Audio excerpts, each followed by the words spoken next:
Introduce the emotional foundation. Years of sacrifice, love, and support for your son. Describe the shocking moment of abandonment. Alone in a hospital bed, in pain and disbelief. Explain how you discovered the theft of your insurance money. I remember the smell of antiseptic in the hospital room. Sterile, cold, and sharp like the truth that was beginning to sink in.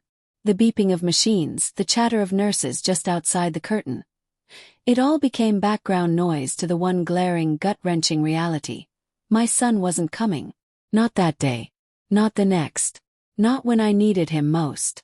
The pain in my body was nothing compared to the pain in my heart. Let me back up. When you raise a child, you give everything. Your time, your money, your sleep, your peace of mind. You give up the last piece of cake, the front seat, the vacation you can't afford anymore. You make choices that you hope will one day circle back to you. Not out of entitlement, but out of love. You imagine that when life comes full circle, and you're the one lying in the bed instead of making it, someone will be there.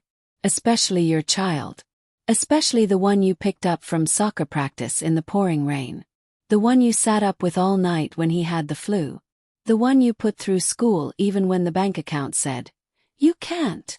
And that's why it cut so deep. Because this wasn't just about being forgotten. It wasn't about a missed visit or a delayed phone call. This was abandonment. I had been in that hospital for 3 days before I let the truth rise to the surface. First I made excuses. He must be busy. Something came up. Traffic.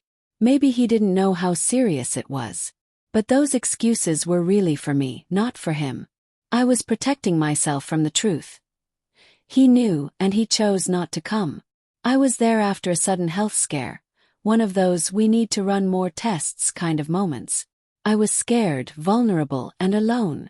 The kind of alone that makes you stare at the ceiling and start asking questions you're not ready to answer. What did I do wrong? Did I give too much? Did I raise him to think love was transactional? Here's where it gets even worse. Somewhere between the second night and the third 4-drip, I found out that my insurance, my only real safety net, had been drained. Not denied. Not delayed. Drained. I remember looking at the nurse with wide eyes when she said, "Your son handled the paperwork, right?" That's when everything clicked. The look on her face, the awkward pause, the way they suddenly seemed unsure of how to talk to me. That's when I knew this went deeper than just a missed hospital visit. He hadn't just left me alone. He'd taken from me. And I'm not just talking about money. He took my trust, my sense of security, my belief that no matter what life threw at me, at least he would have my back. People talk a lot about betrayal in relationships, romantic ones. But no one talks about this kind. The betrayal between parent and child. The kind that rattles your identity because everything you are is wrapped up in them. When your child betrays you, it doesn't feel like a cut. It feels like your whole foundation just cracked open. And yet, I didn't scream. I didn't cry. Not right away. Because shock has this funny way of freezing you. It was like I was standing on the edge of a cliff, and every memory of raising him flashed by like scenes in a movie. First steps, scraped knees, graduation day. Every birthday candle I lit. Every bedtime story. Every sacrifice. And I sat there wondering, was it all for nothing? Now I know it wasn't. Because here's the hard truth. Love doesn't guarantee loyalty. Generosity doesn't guarantee gratitude. You can give someone your whole heart and they can still drop it like it was nothing. That doesn't make you weak. That makes you human. What makes you powerful is what you do next. But before I get to what I did next, before I talk about the consequences, about how I took his future away, I want you to sit with this moment. That hospital bed. That silence. That realization that no one was coming. Because if you've ever felt that, I want you to know you're not crazy. You're not dramatic. You're not overreacting. That pain is real. That betrayal is real. And it changes you. What you do with it, that's where the story begins. So I waited. And when I got out of that hospital, I didn't just walk out healed. I walked out changed. It's one thing to be hurt by someone you love. It's another thing entirely to realize that the hurt wasn't just a moment of weakness. It was planned. It was intentional. And when that someone is your own child, The betrayal doesn't feel like a knife in the back. It feels like being hollowed out from the inside. Because what I discovered next wasn't just painful. It was calculated. After I got out of the hospital, I started piecing everything together. At first, I was still trying to make excuses for him. Maybe he didn't realize what he was doing. Maybe it was just a mistake, a misunderstanding, something that could be fixed with a conversation. That's what we do when we love people, right? We fill in the blanks with the most generous version of them. Even when the facts are screaming at us, we whisper back with hope. But the facts weren't quiet anymore. He didn't just forget to visit me. He didn't just overlook a few bills. He had access to my insurance account. He knew where the funds were, what they were for, and how to get to them. And when I pulled the records and saw the dates, saw the withdrawals made while I was sedated in that hospital bed, I couldn't deny it anymore. This wasn't a one-time thing. It was a pattern. It had been going on longer than I'd let myself see. And what gutted me the most was how clean it all looked. Not chaotic, not desperate, but neat, efficient, cold. Like he'd thought it through. When your child steals from you, it's not just about the money. It's about the violation. It's about knowing that while you were sick, vulnerable, and probably facing one of the scariest moments of your life, they were somewhere else. Not worried, not calling, not pacing around hoping you were okay, but spending your safety net. Your security. Your years of discipline and hard work. He didn't take a luxury. He took what was supposed to protect me. And here's where I really want you to lean in, because this part matters. Betrayal doesn't always come with red flags and flashing signs. Sometimes it comes with a smile. With a "don't worry, Mom, I've got it." Comes in the form of trust that you thought was mutual. It's easy to look back now and think, how didn't I see it? But when it's your own kid, your brain doesn't go to the worst-case scenario. You want to believe they'd never do something like that. You want to believe that all the values you taught, all the love you gave, is enough to anchor them to decency. But sometimes it's not. And I don't say that lightly. I'm not here to demonize my son. I'm here to tell the truth. Because the truth matters more than our illusions. And the truth is, he made choices that weren't just selfish. They were strategic. He waited until I was too weak to push back. Until I was distracted. Until I was physically unable to fight for myself. That's not immaturity. That's not carelessness. That's something darker.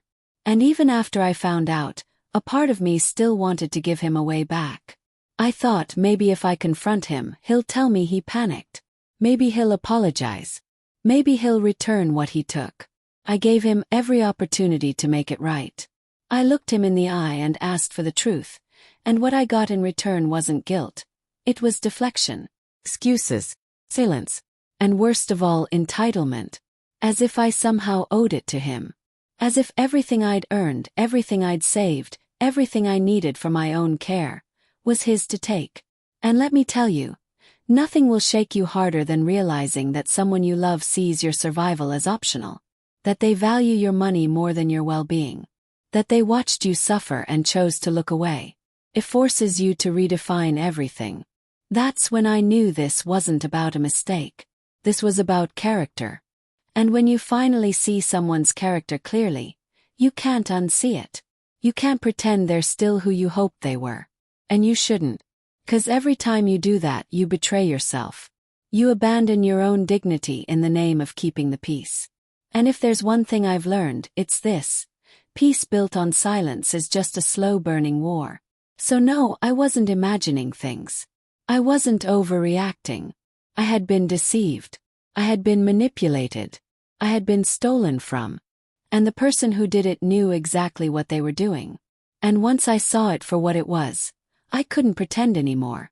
I don't think we talk enough about what it really feels like to hit rock bottom. Not the kind you read about in articles or see in movies, the kind that creeps up on you slowly, quietly. The kind that doesn't announce itself with dramatic music or flashing lights, but with a slow erosion of everything you thought you could count on. For me, rock bottom wasn't just lying in that hospital bed. It was what came after. I got home and the silence was deafening. I opened the door to my house and stood there for a moment, just listening. Not for sounds but for meaning. For a sense of belonging. And I realized something chilling. Nothing in that house felt safe anymore. Not the pictures on the walls, not the framed certificates, not even the bed I'd slept in for years. It all felt foreign. Because every corner of that space had been touched by someone I could no longer trust. My son had walked through these rooms and planned my financial undoing. While I cooked him dinner. While I asked about his day. While I laughed at his stories and bragged about him to my friends. That's the part that breaks you. The knowing. The remembering. The awareness that the love you were giving was being met with calculation. That you were wide open and someone used that openness to hollow you out. And now here I was. No insurance money, no apology, no contact. Just a pile of medical bills I had no way of paying and a body that still hadn't fully recovered. Let me tell you what happens in that moment. You start questioning everything.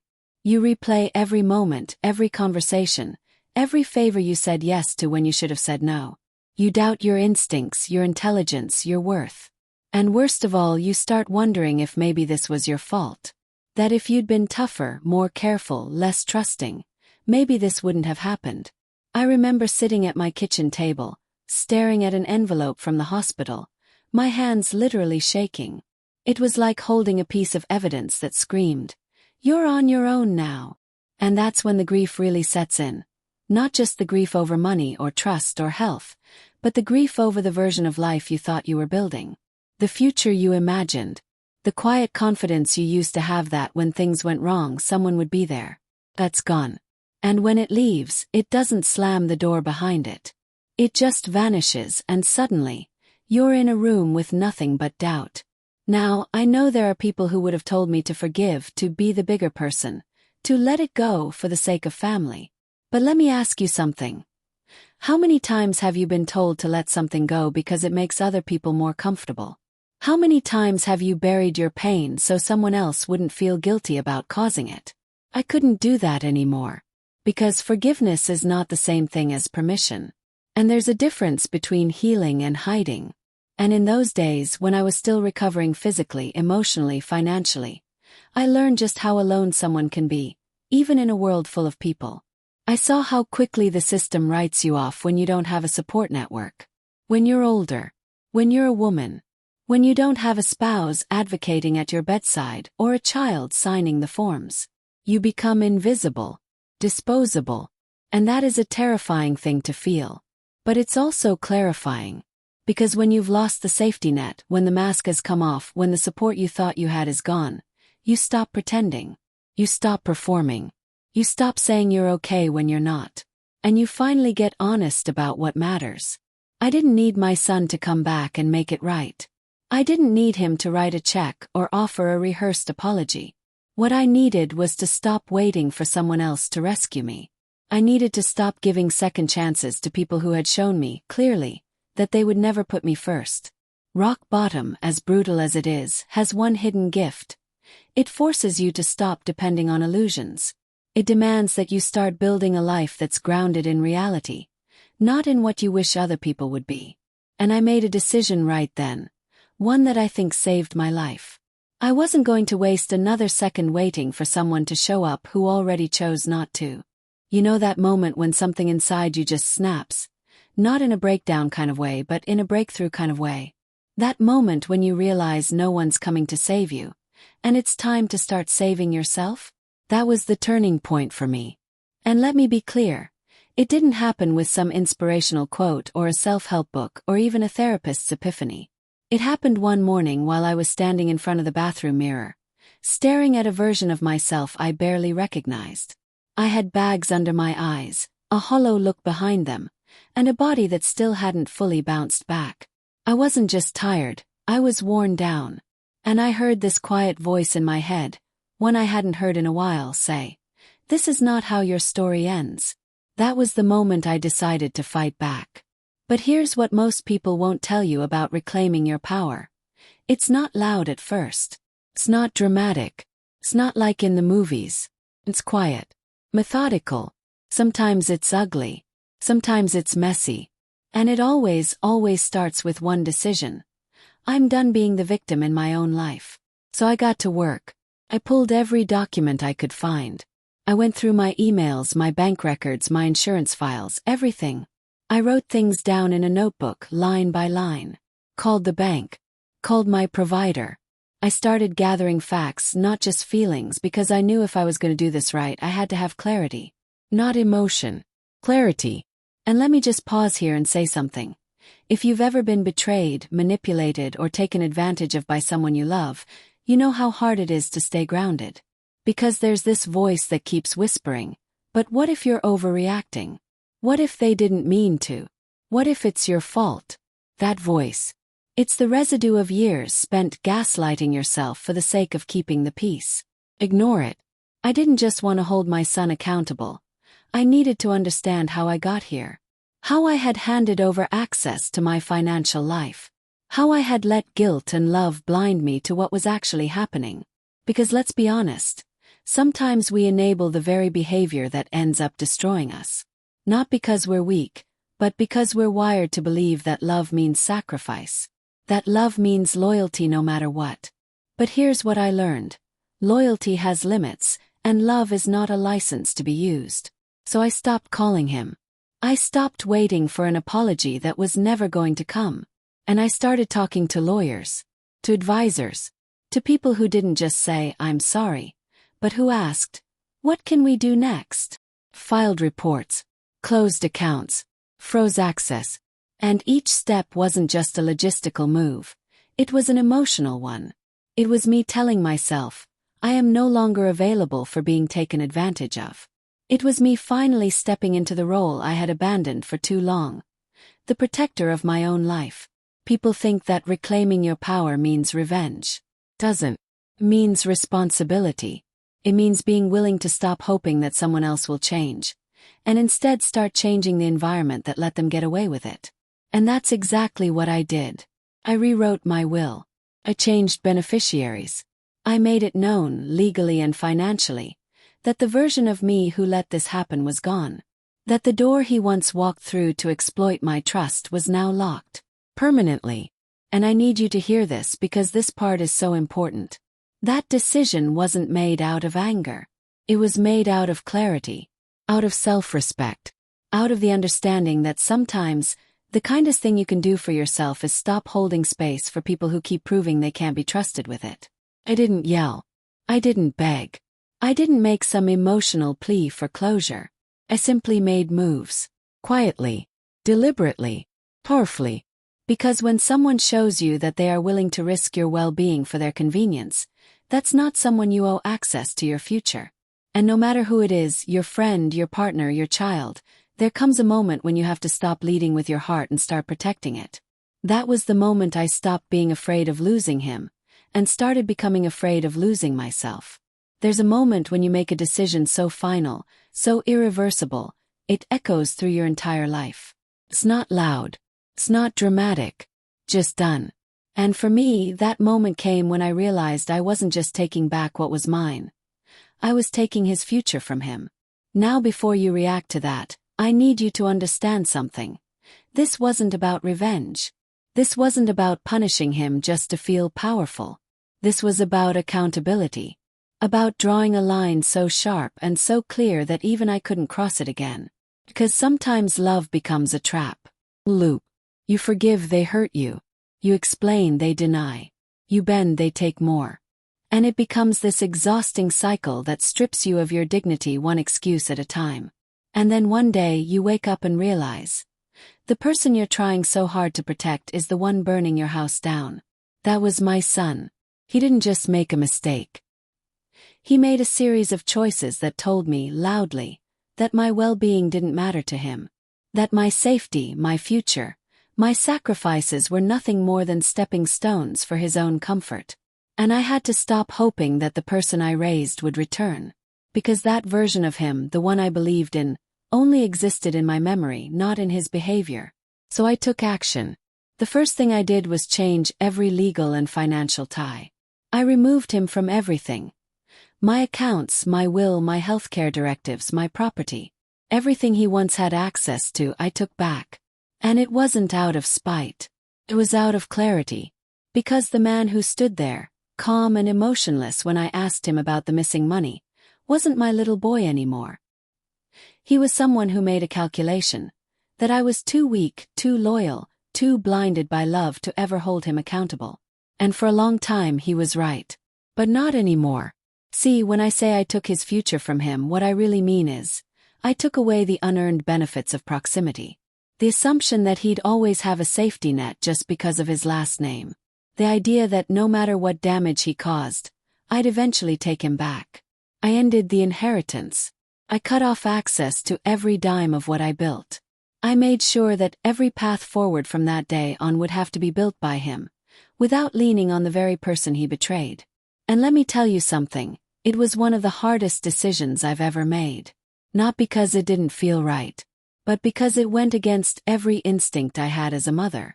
We're taught to protect our kids. We're taught to forgive them, guide them, love them unconditionally.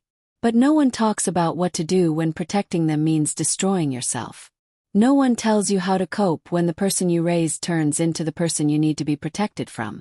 And I struggled with that. I wrestled with it. I cried over it. But here's where I landed. Love without accountability isn't love. It's enabling. It's surrendering your boundaries in the name of peace. And what kind of peace is that? The kind that erodes your soul quietly over time. The kind that teaches the person who hurt you that there are no real consequences. Well, real peace comes from honesty, from taking the hard road, from making the choice to value yourself even when it hurts. And I had to show my son and myself that the bridge he burned couldn't just be rebuilt with a text or a fake apology. Actions have weight, and trust once broken has a cost. So I didn't just take his financial future. I took the assumption of connection, the assumed privilege of family. Because family is not just blood. Family is who shows up. Family is who protects you. Family is who respects the sacrifices made in their name. And if he wasn't willing to act like family, I didn't owe him the title. Now I want you to really hear this. There's a difference between cutting someone off out of bitterness and cutting someone off out of survival. I didn't choose to abandon my son. I chose not to abandon myself anymore. And that distinction, that's everything. People might judge. They might say it's harsh. That I should have given him another chance. But they didn't lie in that hospital bed. They didn't open that bank statement. They didn't look their own child in the eye and see nothing there. I did. And the truth is, when someone shows you again and again that they're willing to destroy your peace for their convenience, at some point you have to stop asking why they're doing it and start asking why you're still letting them. So I stopped. What nobody tells you about reclaiming your life after betrayal is that the quiet afterward is almost just as hard as the storm. Because once the dust settles, once the decisions have been made, once the boundaries are in place, you're left with this massive silence. And in that silence you start to feel the weight of everything that's changed. Not just on the outside but inside you. There's grief, even in empowerment. There's still love, even in distance. And there's loss, even when you've finally done what was necessary. I'm not going to sugarcoat that. The truth is, when you cut someone off, especially someone you once rocked to sleep, someone whose scraped knees you kissed, someone whose future you poured yourself into, it doesn't feel like victory. It feels like standing alone in a field after a wildfire, staring at what's gone. But then something else happens. That silence starts to transform, becomes space. Space to think, space to heal, space to breathe without fear of being manipulated or guilt or gaslit into doubting yourself again. And slowly you begin to realize, you didn't just take your power back, you got yourself back. I stopped living in response to his choices.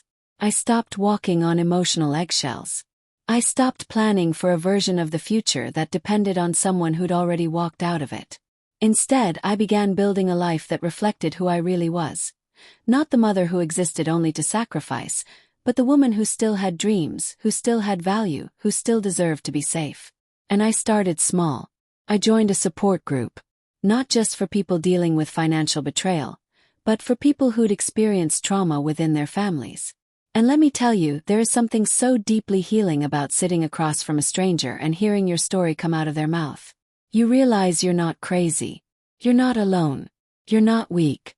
You're just someone who gave too much to someone who knew how to take. I also went back to therapy. Not to talk about him, but to talk about me. About the patterns I ignored. The instincts I silenced. The things I tolerated in the name of love. Because healing isn't just about processing pain. It's about understanding what left you vulnerable to it in the first place. And with that understanding came strength. I started making decisions from a place of groundedness, not guilt. I reconnected with old friends. I rebuilt my finances, slowly but on my own terms this time. I even started volunteering, something I hadn't done in years, and being around people who needed help but didn't feel entitled to it. It reminded me that kindness isn't weakness. It's where you place that kindness that matters. Most importantly, I began to forgive myself. Forgive myself for not seeing it sooner. For making excuses. For loving someone who didn't love me in the way I needed. That kind of forgiveness. That's not soft. That's armor. That's how you walk into the next chapter of your life with your head high and your heart intact. And yes, people still ask me about him. They ask if he's come around. If we've talked. If I'd ever let him back in. And I always say the same thing. I wish him healing, but I no longer offer him access. Because you can love someone and still keep the door closed. You can release the resentment and still stand firm in your decision. Forgiveness doesn't mean restoration. Sometimes it just means you've stopped letting the pain dictate your life. I didn't destroy my son's life. He did. I just removed myself from the wreckage. I stopped cleaning up the mess he refused to take responsibility for. I let go of the version of him I kept hoping would show up, and I turned my focus inward. Because here's what I've learned. Your peace is not up for negotiation. Not for family. Not for friends. Not for anyone. When someone consistently violates your trust, they don't get to keep a seat at your table just because they once belonged there. Access to you is a privilege, not a birthright. And today my life is quieter. But it's also fuller. More honest. More mine. The fire didn't ruin me, it revealed me.